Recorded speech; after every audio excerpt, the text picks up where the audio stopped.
ডিম আর বেসন দিয়ে স্বাদের একটা রান্না তৈরি করলাম আজকে দাদার জন্য। চলুন এই রান্নাটা আপনার সাথে শেয়ার করব। এক থালা ভাত চেটেপুটে খেয়ে নেবেন, একদম গ্যারেন্টি। স্কিপ না করে ভিডিওটা অবশ্যই দেখবেন। ধন্যবাদ। আসুন দেখাই যে ঘরের অনেক সময় বাজার অল্প অল্প শেষ হয়ে গেলেও আমরা চিন্তা না করে এটা ঝটপট বানিয়ে ঘরের লোককে দারুণ একটা খাবার কিন্তু আমরা তৈরি করে দিতে পারি। চলুন দেখাই। এই যে এখানে বেসন নিয়ে নিয়েছি, আর একটা ডিম নিয়ে নিয়েছি, আর মশলাগুলো নিয়ে নিয়েছি সর্ষে, জিরে, লঙ্কা, আর এদিকে আদা, রসুন, লঙ্কা বাটা, নুন, হলুদ, আর দুটো ছোট ছোট আলু, পেঁয়াজ আর টমেটো সস। এই দিয়ে আজকে একটা দারুণ খাবার আমি আপনাদের বানিয়ে দেখাবো। দেখতে থাকবেন ভিডিওটা, স্কিপ করবেন না। Thank you. ডিম, মশলাটা আর নুন হলুদ দিয়ে ভালো করে অনেকক্ষণ ধরে ফাটিয়ে নেব। তাহলে কী হবে, বেসনটা ভালো নরম বেশ সফট হবে, ফুলবে ভালো। খাবার সোডা আমি দেবো না, পরে এই মশলাটা করে ফিরে আসছি।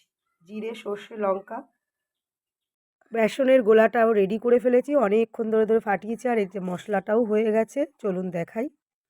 এবার একটা কড়াতে ভালো করে তেল গরম করে নিলাম। একে একে ছোট ছোট করে এই বড়াগুলো তৈরি করে নেব। এই যে আমি ছাঁকা তেলে এবার 4টে করে বড়া সবগুলো ভেজে নেব। একে একে সব ভেজে তুলে নিয়েছি। এবার কড়ার মধ্যে অল্প গোটা জিরে দিয়ে দিয়েছি। তারপরে আস্তে আস্তে সব আলুগুলো এর ওপরে ছাঁকা তেলে আলুগুলো নুন হলুদ দিয়ে ভেজে নেব ছাঁকা তেলে। পরপর দেখতে থাকবেন। অল্প অল্প করে হলুদ আর নুন দিয়ে ভেজে নিই। ক্যামেরাটা আমি একাই ধরছি বলে কোনো সময় ছোট বড় হচ্ছে, মানিয়ে নেবেন। নুন আর পেঁয়াজ দিয়ে আলুটাকে সুন্দর করে কমিয়ে কমিয়ে ছাঁকা তেলে ভেজে নিলাম। আলুটা বেশ করে ভাজা হয়ে গেছে।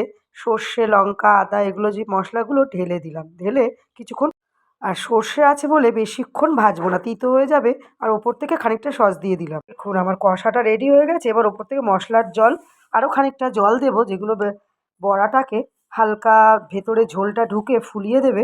তার জন্য পরিমাণ মতো জল দেবো। তরকারিতে আলুটা সিদ্ধ হয়ে গেছে, ওপর থেকে বড়াটা আমি দিয়ে দিলাম। দিয়ে যতক্ষণ না একটু বড়াগুলো একটু ফুলে ফুলে উঠছে ততক্ষণ ফোটাবো। তারপর তো ওপর থেকে অনেকে ধনেপাতা বা গরম মশলা দিয়ে মিষ্টি দিয়ে নামিয়ে নেবেন। দেখবেন খেতে অপূর্ব লাগবে। যাওয়ার পরে 5 মিনিট পরে দেখুন ঝোলটা পুরো টেনে নিয়ে কি সুন্দর ফুলে গেছে। পুরো পুরো একদম যতটা বড় বড়া তার থেকে বেশ ঝোল টেনে অনেক বড় বড়। আর খেতে কিন্তু অপূর্ব হবে। এইভাবে রান্নাটা করে দেখুন। চেটেপুটে মাছ ছাড়া এক থালা ভাত খেয়ে নেবে আপনার ঘরের লোক। আর রেসিপিটা ভালো লাগলে অবশ্যই পাশে থাকবেন। একটা থালায় ঢেলে নিলাম। এবার ঘরের লোককে সার্ভ করব। তারপর বেড়ে ফেললাম, এবার দাদাকে সার্ভ করব। ভিডিওটা ভালো লাগলে অবশ্যই পাশে থাকবেন। ডিম দিয়ে, বেসন দিয়ে, বড়া দিয়ে অপূর্ব একটা টেস্টি রান্না।